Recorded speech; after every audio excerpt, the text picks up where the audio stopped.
Well, hello everyone, I'm Brandon Boniffer and you are on Focus. And today we have another interview about a candidate for the 69th District here in Wisconsin. Today we'll be interviewing candidate Donna Rozar. Donna Rozar, thank you for joining me today. How are you doing? I'm doing well. Thank you for having me, Brandon. Yes, so for those that aren't familiar with you or haven't had a chance to meet you yet, obviously we're under a little bit different times here with the safer at home orders. Just tell our audience a little bit about and the members and friends of the 69th District, who you are, where you grew up, and just, what some of your hobbies are or why you like Central Wisconsin. Well, I thank you for the opportunity. Yes, I have announced my candidacy for the 69th Assembly District race and really appreciate this opportunity to introduce myself to the 69th Assembly District folks. So I was born in Lancaster County, Pennsylvania. My father moved us to Virginia when I was 8 years old, and in the second grade, we moved to a farm. And we lived in Orange County, which, by the way, if people don't know, is the home of James Madison, the father of our Constitution. Our farm butted up against Montpelier, so I spent many hours riding my horse on the Montpelier fox trails, which are very famous in the steeple horse racing world. And so we were able to play taps at the cemetery, at James Madison Cemetery, over the years that I was in the band in high school. And it really is quite a history. If you don't know much about Montpelier, you should look that up because it's absolutely fascinating. So I grew up in Orange, Virginia. When I graduated from high school, I went immediately to nursing school in Lynchburg, Virginia. I got a diploma in nursing and then went to work in the emergency room at the University of Virginia in Charlottesville as my first full-time job as a nurse. While I was there, there was a very forward-thinking family physician who thought that nurses could function in expanded roles. So he took 8 of us. I like to say that he took 8 really smart registered nurses and put them through a nurse practitioner certificate program. So we went to school with the second-year medical students and learned our assessment skills, did some special things that he had designed this program for. And then I graduated with a certificate as an adolescent and adult nurse practitioner, as a nurse practitioner. I went to work at Norfolk General Hospital in Norfolk, Virginia as a nurse practitioner in the OBGYN clinic. Met my husband, who was a surgical resident at that same facility. We married about 2 years later, and I left Norfolk General because he was doing his surgical residency there, and went to work for 2 family physicians in Norfolk and finished my nurse practitioner career in Norfolk in their office. Truly a highlight of my nursing career. After my husband finished his surgical residency, we moved to Tennessee, and after 5.5 years of general surgery practice there, my husband decided that he wanted to go into cardiothoracic surgery. So we left private practice and spent 3 years in a cardiothoracic residency, first a year in Dallas, Texas, for him to do a year of fellowship at Baylor, and then we moved to Pittsburgh, Pennsylvania, where he did his 2-year cardiothoracic residency. After that, we moved to West Virginia, and Ed was on the academic faculty at West Virginia University in the Department of Cardiothoracic Surgery for about, I think we were there almost 3 years, and he did not like academic medicine at all. So he looked for a place to practice, and we found ourselves being interviewed by Marshfield Clinic, and in 1988, we moved to Marshfield for Ed to join the Marshfield Clinic as a cardiothoracic surgeon. We brought with us 5 adopted children who were all under 6 at the time, and we had just adopted a sibling group of 3. And so in 2 vans, coming from West Virginia to Marshfield, we traveled across the country and moved into a house in Marshfield. Unfortunately, my husband found out that he had been infected in the operating room during his cardiothoracic surgery residency with HIV infection. He applied for some life insurance in 1989. His HIV test came back positive. It was later revealed that he had operated on a patient who had had a positive unit of, the blood was positive for HIV, and he ended up dying of AIDS in 1993. So I found myself in central Wisconsin with 5 children under 10 as a young widow. And for the next several years, next several years, I raised those children. And then when my youngest was 17, I decided that I wanted to go back to nursing. And I had finished a BSN at the University of Tennessee in Knoxville when we lived in Tennessee, and had started a master's PhD program. And then we started adopting children, and Ed did not want me to work while I was a mother. And so I did not work. And so after almost 20 years of not working as a nurse, I went back in 2002 and started working as a cardiac medical surgical nurse on 3 North at what was then St. Joseph's Hospital. In 2005, I found out that a nurse that worked at the clinic was going back to Viterbo University to get her master's degree. And at that time, a master's degree really wasn't a professional development degree for me. It had always been my desire to have a master's in nursing. And when I found out that Suzanne was going by herself over to La Crosse every week, I kind of hitched my wagon to her and started a master's in education program in 2005. So I just want to interrupt you for a second, Donna. Listening to your story here, you've been all over the United States, from Pittsburgh to Virginia, West Virginia, Dallas, and then coming to Wisconsin in the late 1980s. Through all that, why did you stay in Marshfield? Well, I'll have to tell you why I stayed, because that's a very interesting reason why I stayed. When Ed was diagnosed with HIV infection in May of 1989, I think it was the beginning of May, I have to tell you that Marshfield Clinic was very kind to us. I think they kind of felt sorry for us because we had all these little kids under age, and they retrained Ed to work in the peripheral vascular lab. The women that he worked with in that lab, no patient contact, it was just reading diagnostic procedures. They were very, very kind to us as a family. Our church family was very kind to us. The community was very kind to us. When Ed died in the summer of 1993, I really did think, what in the world am I going to do with the rest of my life? Some of my family was in transition at that time. There really was no place to go that I felt comfortable with, because I had become to feel very loved in the central Wisconsin community. My children were in school. It was just the place to stay. I'm not a Midwesterner. I have to tell you that I grew up in the South, but I came to love central Wisconsin. And I think that's why I stayed, Brandon, is because I found a home in central Wisconsin. And then when I went back to work in 2002, I felt like I was becoming a productive, contributing member of our society. I had gone to the Leadership Marshfield program in the 90s. I was a graduate of Leadership Marshfield. I was elected Alumni of the Year in 2000. I was elected to the county board in 2000. Can I just say that I found my niche here? Is that fair to say that? That I just believed that I could be a contributing, productive member of this community. And as I got more involved from after Ed's death, because I did get more involved, I think I was in maybe the 1996 class of Leadership Marshfield. I got involved with the Chamber of Commerce. I chaired a few committees. I was active in the state. For a while after Ed's death, I traveled around the country and spoke about HIV infection and did some HIV education in central Wisconsin in the local schools. So I really found a niche here, and it felt like home.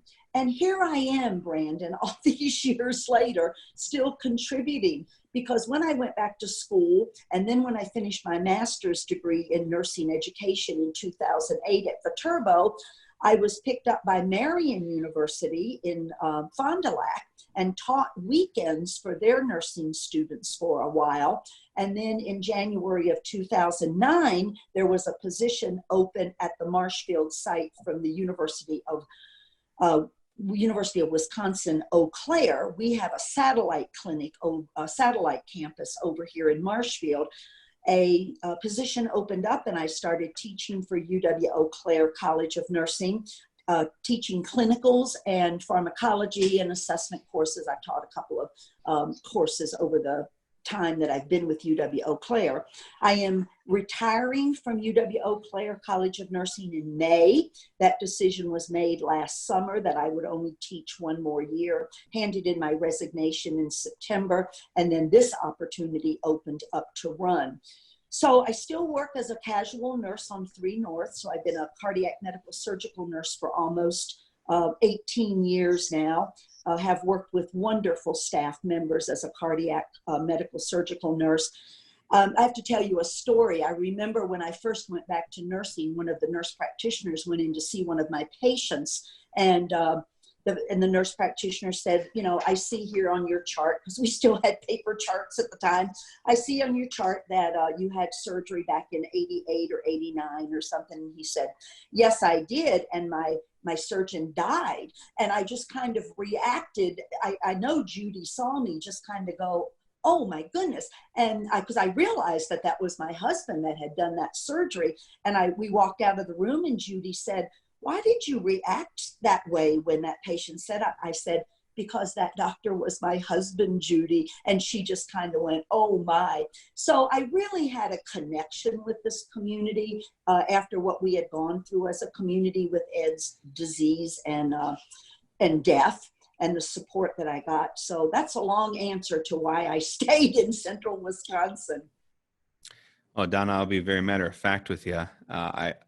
Prior to interview, I told you first and foremost, I thought you were a very strong woman. And now I understand truly why you had to be. You had a lot to shoulder, and especially the children. And, choosing to be in Wisconsin and choosing to do what you did. I mean, I give you all the thanks for, that time. And, it turned out that you've done a lot of things since then. You've been a part of the county board here for quite some period of time. You participate in a lot of organizations. So through all of this, at some point in life, somebody wants to take a rest. Why now do you have an interest to really just jump into the 69th district and say, hey, this is the next frontier. This is the next thing I want to pioneer? Well, they say that 70 is the new 50, Brandon. And so I feel like I've got a lot of life ahead of me. You just gave out your age, and I didn't do that. Just for the record, that did not come from me. You, okay. I still feel like I've got a lot to contribute, Brandon. I am a passionate person. I have a lot of energy. I have a lot of experience. I agree with you. I've got a resume that a lot of people would go, oh, my goodness. I am nothing but a farm girl from Orange County, Virginia. And I just sit back sometimes and think at the wonderful opportunities that I have had. I haven't had opposition to a lot of my races that I've had over the 20 years that I've been on county board, but I've had enough that I've had some experience with winning races where people have run against me. And so I've gotten out in the community. I've asked people for their vote. I've tried to communicate with them why I believe they should vote for me. And I've been victorious in those contested races. I think that you may know, but you may not know, that in 2002, when we were in the 24th Senate District, I ran on the same ticket that I'm running on now for that 24th Senate District seat. I won the Republican primary. It was a 4-way Republican primary, but was not victorious in the general election. And that's the year that Julie Lassa was elected to the state Senate. So it was a different district. If you remember, the 24th at that time included Wisconsin Rapids and Stevens Point and all. So you don't even know. I've got history above you, Brandon. So that's You want to take a stab at how old I was in that year? No, I don't want to guess that. I'm a horrible person to guess people's ages. I think I was 14. Oh, okay. So so I get a pass, right? You get a pass this time around. So that was a wonderful experience. In fact, I was supposed to start at the St. Joseph's Hospital at that time. And then this opportunity came up for me to run for the 24th Senate district seat. And they kind of let me put that employment on hold until after that was over. Then I won the primary. So then I moved on to the general election. And then when I was not successful, then I went to work full time at St. Joseph's Hospital. So during that time, obviously, same area to some level, some level degree, but in the amount of time, a lot of issues have changed. How has that changed how have some of those interests or challenges or things that we face, how has that changed your interest in running the 69th this time around? Well, I was elected to the Wood County Board of Supervisors in 2000, and I have been elected every 2 years. So I have seen the change in the issues that are of importance to people. Now, as you know, county government is the arm of the state. So county government can't do anything unless the state, in essence, gives us a permission to do that. And so I have learned about state issues over the 20 years that I've been on the county board. And I know that they have changed maybe in priority, but they really haven't changed a lot. Road funding, our transportation infrastructure. How do we fund that?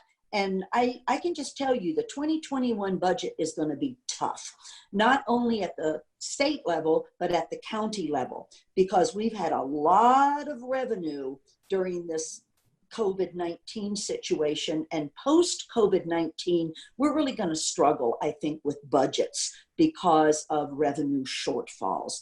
People weren't traveling as much, so our gas tax is going to be down. By 2020, they're saying that we need cars that get 45 miles to the gallon. So we've got to change the way we support our transportation infrastructure. And I know that road funding is very important to our rural areas. And the 69th State Assembly is rural.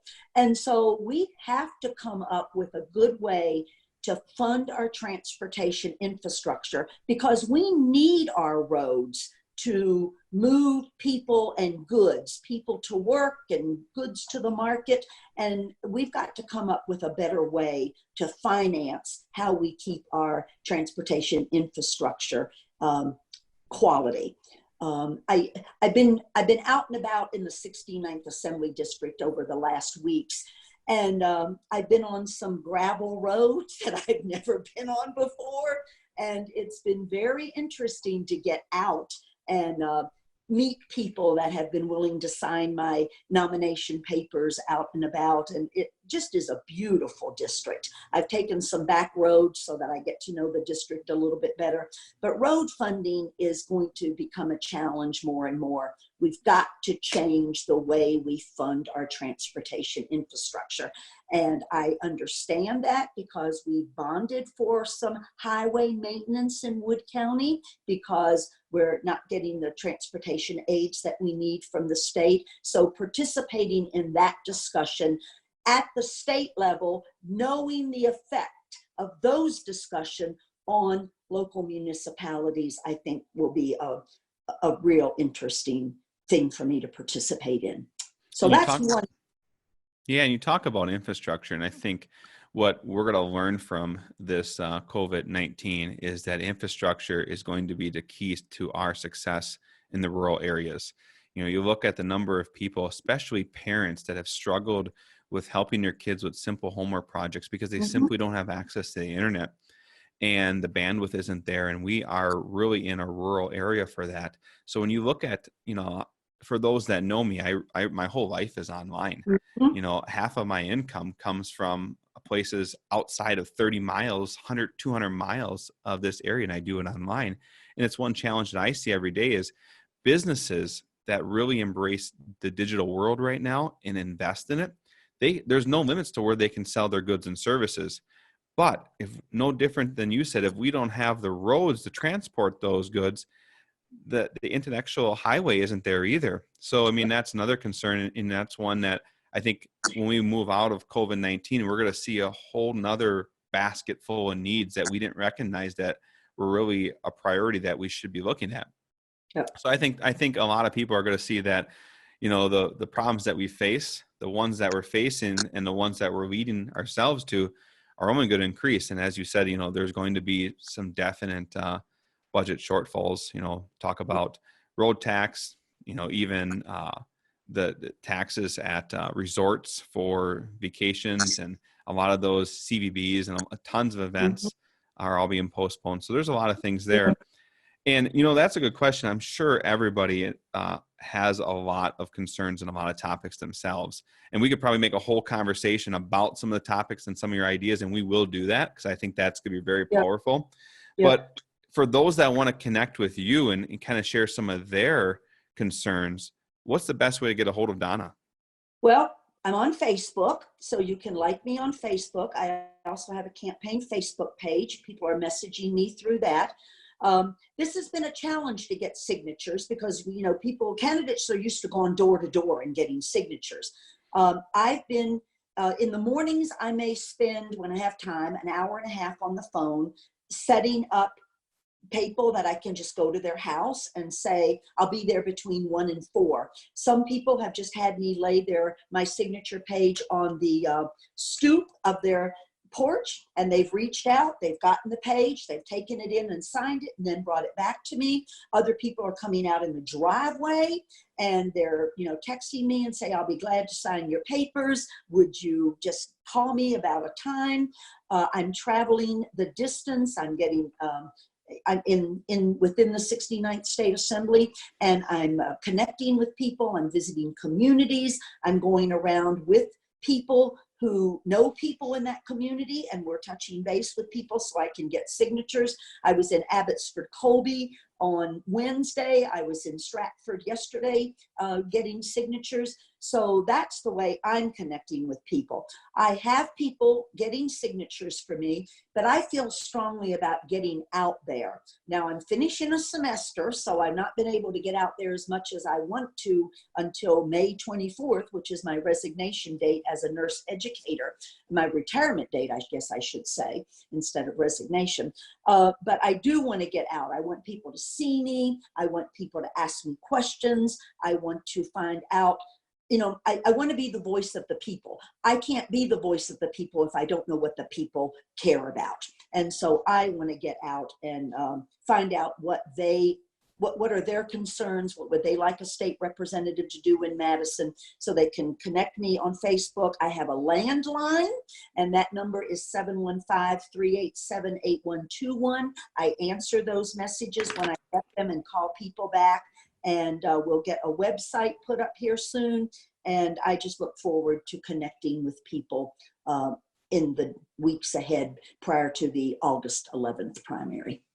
So for those that are watching, check out the description above. We'll definitely have a link to Donna Rozar's Facebook page there. For those that are listening, you're probably asking yourself, am I in the 69th district? Well, I will tell you this from the maps. You can easily do a quick Google search and type in 69th Assembly District, Wisconsin, and see a map. But really, the district covers a real good chunk of Marshfield. Anybody that is northwest and southwest of Peach Avenue, for the most part, is in the district. You're shaking your head. Am I right with that? If they're east, yes. If they're east of South Peach, they're in John Spiros's district, which is District 70. Yes. So a real good chunk of Marshfield's in it, and that really is the part of the southeast border, but it expands all the way over southwest of Neillsville. You mentioned already Colby and Abbotsford's in that area. The village of Dorchester's in that area, Stratford and Spencer, and even the village of Edgar. So when I look at this district, it's, from Edgar all the way to southwest Neillsville.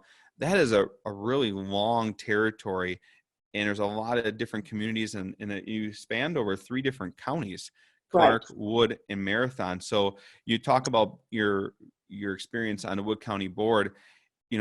Each one of these counties, has some of their own issues that they're working through. But as a community, Highway 13 and the Highway 10 corridor really kind of is the blood vein that kind of runs through your district in this area. And even Curtis and Owen and Withee are part of the 69th districts.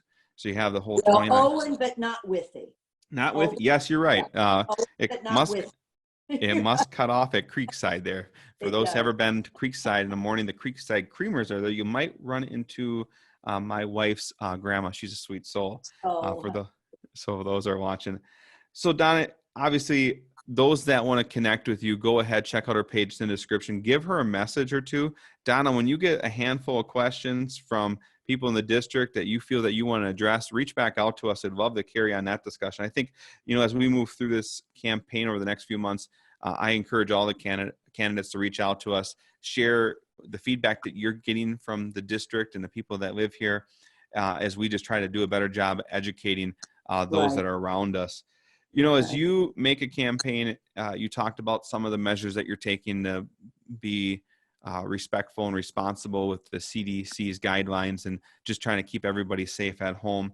And you mentioned how people can connect with you, and we shared that. How do you feel the next 30 days of your campaign looks? Do you feel that you will become more active in a larger group setting, or are you really trying to keep those personal connections thriving? Well, and I just want to say one thing. Isn't John Spiros the representative from the 86th district and not the 70th? I thought he was 86th. Um, Uh, he it, I, is he is in. You're right. He is in the 86th, and right, just south of that is District 70. right. Yeah. So I just heard you say the 70th, and I thought it was 86th. So I think, Brandon, that it's going to be totally dependent on what happens. The governor's edict goes through May 26th. We are contacting legislators, trying to get some flexibility in that order to open up areas where there's low prevalence of COVID-19. Wood County, which of course I live in and have served for all these years, we have not had a positive case for over a month. And the 2 positive cases we had are recovered, and we're very thankful for that. But we would like in Wood County to open safely, responsibly, and incrementally. And we'd like to get that message to the governor that we would like to open some businesses, maybe low-risk businesses, continue to maintain social distancing, wear masks at all times if that's appropriate, and just get our economy rolling again. How I react and how I interact with the constituents in the 69th Assembly District is totally going to depend on how things open up.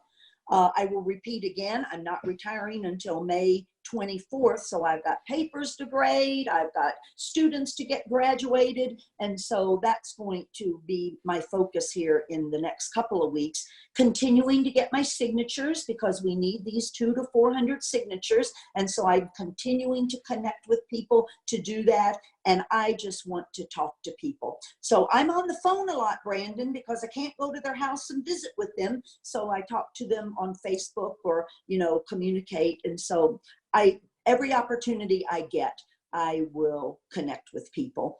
I'm having some work done on a property that I own, and I met with 3 fellows out there yesterday morning and asked for their signatures, and they just kind of laughed and said, "Oh, you're taking every opportunity you can to get signatures." And I said, "Yes, I am." And so I'm doing everything I can to connect with people.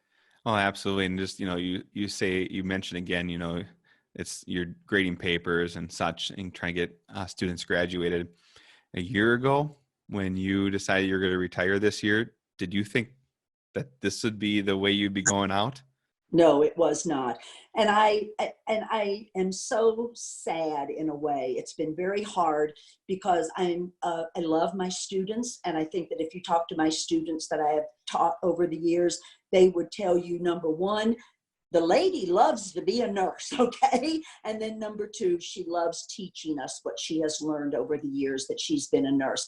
And to have to connect with my students on Blue Jeans, which is an online format, and to do nothing but email my students, it has been a very sad way to end my nursing education career. And I think that all the faculty members and the students know how sad I am that this is the way it ended.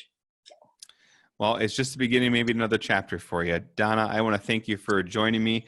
Before we go, is there any last comments that you want to address to the audience? Well, just to say hello to everybody and to thank you for the opportunity.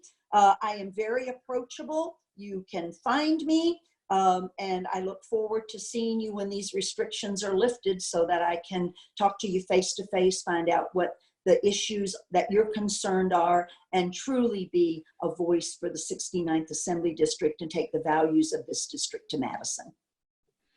Sounds good, Donna. Guys, thank you for joining us. Today is May 1st. You're going to be seeing this broadcast early next week. So this is hopefully all the material that we've covered today will definitely be relevant. We bring that up just for a simple notification. So much has been changing on a daily basis here in central Wisconsin and throughout our nation that we just want to give you guys the most transparency we can. So today is May 1st, just before the lunch hour.